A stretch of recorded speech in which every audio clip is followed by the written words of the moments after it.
आज मैं आपको बताऊंगा सबसे पहले कि किसी भी यूनिवर्सल आईसी से और अपना यूनिवर्सल स्टेंसिल से किसी भी सीपीयू को रिवॉल्व कैसे करना है। बहुत लोगों के साथ दिक्कत ये होती है कि सीपीयू की तो बात छोड़ो, छोटे छोटे पावर और छोटे छोटे लाइट ग्राफिक्स भी यूनिवर्सल आईसी से स्टेंसिल से रिवॉल्व नहीं हो पाती है। तो मैं आपको बताऊंगा कि उसमें क्या प्रॉब्लम रह जाती है, क्या दिक्कतें रह जाती हैं जो आपके साथ ऐसी प्रॉब्लम आती है कि आप यूनिवर्सल स्टेंसिल से किसी भी आईसी को रिवॉल्व करने में दिक्कत की इंटरफेस करते हैं। तो हमारे पास यूनिवर्सल के स्टेंसिल से रिवॉल्व करने के लिए यहाँ पे हमने सीपीयू रखा हुआ है। हम इस सीपीयू को डायरेक्टली रिवॉल्व करेंगे। अगर आपसे सीपीयू रिवॉल्व हो गया ना तो छोटी आईसीओ को रिवॉल्व करने में दिक्कत नहीं होगी। तो मैं आपको बताऊंगा कि आईसी को रिवॉल्व करने से पहले सबसे पहले आपके पास होना क्या क्या चाहिए। सबसे पहले आपके पास एक स्क्रैपर में जो पीपीडी है वो ड्राई होनी चाहिए। आपको उससे सुखा लेना है पीपीडी को, क्या बोलते हैं, टिश्यू पेपर से। इसके बाद में आपके पास एक बेड ट्यूजर होना चाहिए। बेड ट्यूजर होने के बाद में आपको रखना है और सेविंग ब्लेड एक नई होनी चाहिए। इसके बाद में यूनिवर्सल स्टेंसिल हो गई। ये चीज़ें होने के बाद में मैं आपको बता रहा हूँ, आप ध्यान दीजिए मेरी तरफ कि करना क्या है। इसके बाद में और क्या क्या सावधानी बरतें जिसके कारण से आपका सीपीयू प्रॉपर रिवॉल्व होगा। सबसे पहले तो आपको ये देख लेना कि हमारा सीपीयू जो है वो किस खाते में बैठेगा। तो हम अपना देख लेते हैं, अपना सिलेक्ट कर लेते हैं। हमारा सीपीयू यहाँ पे है, तो हमारा सीपीयू इस वाली स्टेंसिल के अंदर बैठ रहा है। इसको हम पहले सटीक बैठा लेंगे। मैं आपको दिखाना चाहूँगा यहाँ पे मेरा सीपीयू जो है वो क्लियरिटी बैठ चुका है। यहाँ पे सारे बॉलें ऊपर आ गई हैं, मेरा सीपीयू आपको दिख रहा होगा। इसके बाद में हम करेंगे क्या, इसमें करेंगे हम पीपीडी ड्राइव अप्लाई। जैसे इसमें पीपीडी अप्लाई करेंगे उससे पहले हमारे पास में एक बैंड ट्यूजर होनी चाहिए, जिसके वजह से हम इसको दबाएंगे। दबाने के बाद में हम इसमें करेंगे पीपीडी अप्लाई। इसके पीपीडी अप्लाई करते हैं, वेट करिए।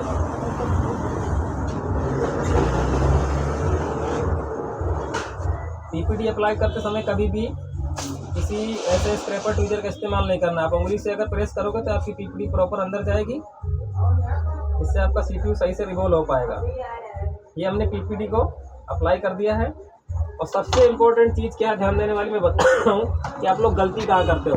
उससे पहले आपके पास जो एसएमडी में नोजल लगी है ना, उस नोजल को आपको हमेशा बड़ा वाला लगाना है। आपको अगर ये बड़ा वाला नोजल लगाएंगे आपको सीपीयू प्रॉपर रिवॉल्व होगा। इसके बाद टेम्परेचर रोकना है, वो 300-320 के लगभग रख सकते हो आप, क्योंकि हमारी जो आईसी पीपीडी है वो 180 टेम्परेचर की है, इतने में हो जाएगी। हमने इसको बड़े नोजल के साथ एसएमडी को रख लिया। अभी मैं आपको दिखाता हूँ। इसमें जो हीट देनी है वो मेरे भाई ध्यान देना, कभी भी उसके साथ प्रेशर से नहीं देनी है, दूर से देनी है। जब हमारा सीपीयू मेल्ट होगा तब उसको धीरे धीरे पास में लेके जाना है। आप मेरे सीपीयू की तरफ ध्यान दीजिएगा, मेरा सीपीयू किस हिसाब से रिवॉल्व होगा।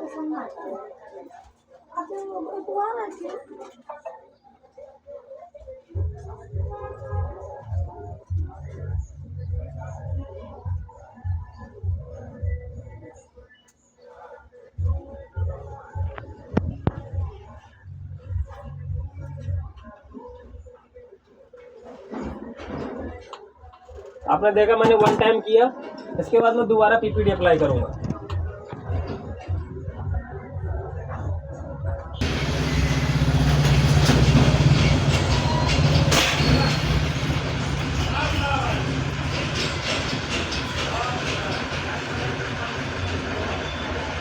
थोड़ा सा कपड़ा लेना है, कपड़े से इसको साफ कर देना, क्लीनिंग आ जाएगी। इसके बाद हम इसको दोबारा से फिर से हीट देंगे।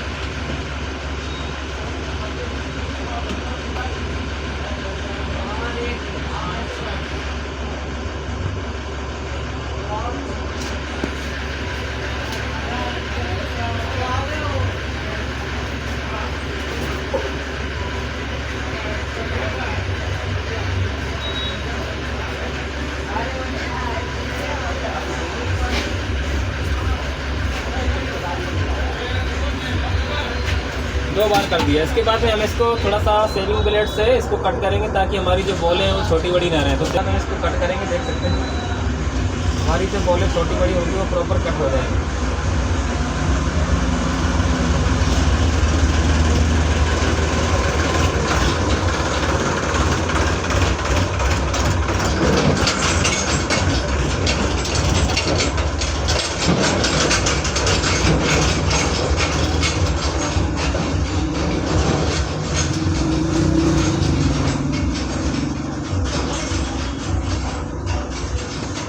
दिखा देना। यहाँ पे आप गौर से ध्यान दीजिए, मैंने सारी बॉलों को कट किया हुआ है। जो मेरी छोटी बड़ी बॉलें हैं वो यहाँ पे आपको खाली दिख रही हैं। ये वही बॉल की तरह है जिनके अंदर सीपीयू में बॉल है ही नहीं है। यहाँ पे सीपीयू के अंदर बॉल नहीं है तो इसमें आपको टेंशन लेने की जरूरत नहीं है।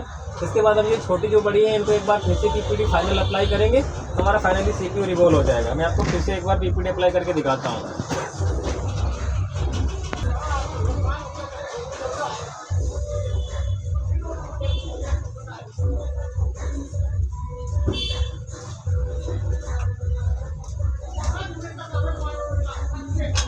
फिर से थोड़ा सा कपड़े से साफ कर देंगे और ये हमारा फाइनल रहेगा। फाइनल हीट देंगे जैसे ही, ध्यान देना सीपीयू हमारा प्रॉपर रिवॉल्व होना चाहिए। स्टेंसिल में कभी प्रेशर नहीं देना है, स्टेंसिल में प्रेशर दोगे सीपीयू रिवॉल्व नहीं होगा। ध्यान देना स्टेंसिल को जब लूजर रखोगे, जैसे लूजिंग रखोगे तभी जाके पीपीडी मेल्ट होती है।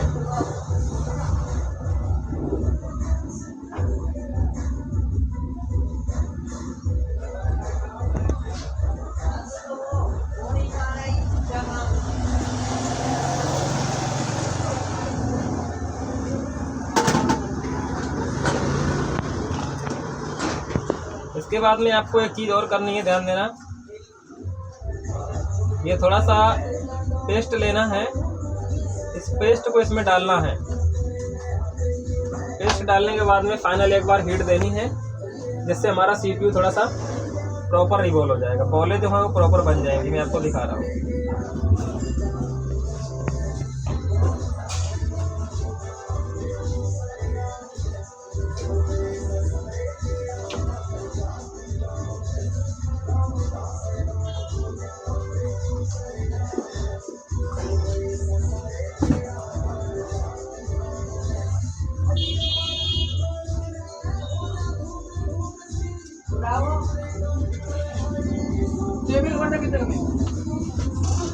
इसमें आपको परेशान न होना, ये वही बॉल निकल के बाहर आई हैं जो सीपीयू के अंदर एनसी है।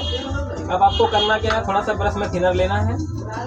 थिनर लेने के बाद में सीपीयू के अंदर ऊपर से घुमा देना है। इसको घुमाने से क्या होगा, हमारा सीपीयू प्रॉपर्ली बाहर निकल आएगा। फिर मैं आपको क्लीन करके सीपीयू की क्वालिटी दिखाता हूँ कि सीपीयू रिवॉल्व हुआ कि नहीं हुआ।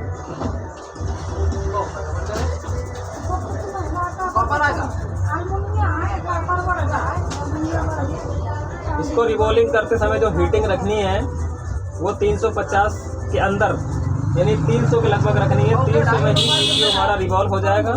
एयर 0 रखनी है। अगर एयर बढ़ा दोगे तो सीपीयू की स्टेंसिल फूल जाएगी, सीपीयू आपका आपस में मेल्ट हो जाएगा, बेकार हो जाएगा। सीपीयू आईसी रिवॉल्व करते समय स्टेंसिल आपको लूज रखनी है हल्की सी, और एयर बिल्कुल 0 रखना है। अब यहाँ पे आप मेरा सीपीयू देख सकते हैं। ये आपको मैं अपना सीपीयू दिखा रहा हूँ प्रॉपर्ली रिवॉल्व हुआ है कि नहीं हुआ। यहाँ पे आप देख सकते हैं सीपीयू में कोई भी बॉल आपको छोटी बड़ी नहीं दिखेगी, एकदम क्लीनिंग है। ये देखिए प्रॉपर मेरा सीपीयू रिवॉल्व हो चुका है। इसी तरह की वीडियो पाने के लिए एंड करो, इसी के बाद में डालूंगा।